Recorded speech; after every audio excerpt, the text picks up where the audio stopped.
But you know that the New York Rangers, the New York Yankees, are an incredible. First of all, because of the population in New York between the 5 boroughs, it's fucking crazy, right? Yeah. New York has got 2 fucking teams in the same city, the New York Mets and the New York Yankees. It's crazy. Well, I can tell you this, Frank. I hope I can be around for 10 more years, and you and I and us guys will sit and talk about this. New York is on the fucking way down. I'm not talking about the team. I'm talking about the city.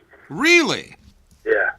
Do tell. How, Phil? Like, I believe everything you tell me because you never talk shit.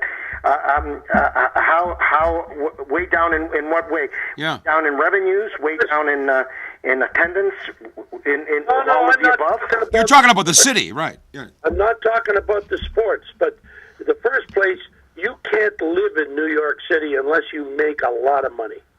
Unless somebody left you a lot of money. Or you get a rent control apartment.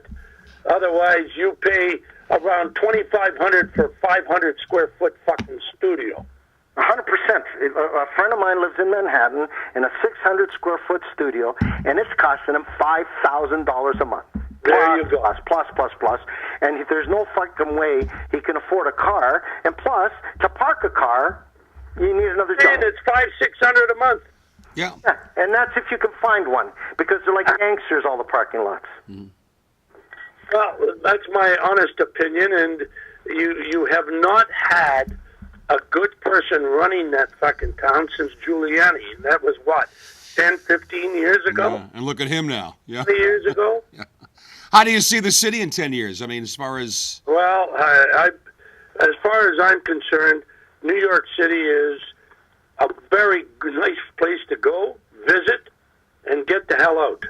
But I wouldn't want to live there. Right. No, you said the right thing. To live in New York City, you need to be ultra rich, and I'm telling you, the same virus is happening here in Toronto. Yes, it is. It's becoming extremely exponential in the cost of a square foot in the greater metropolitan area, especially downtown. Forget about it. Yeah. But what I'm telling you is this: New York is an incredible place because you have some choices.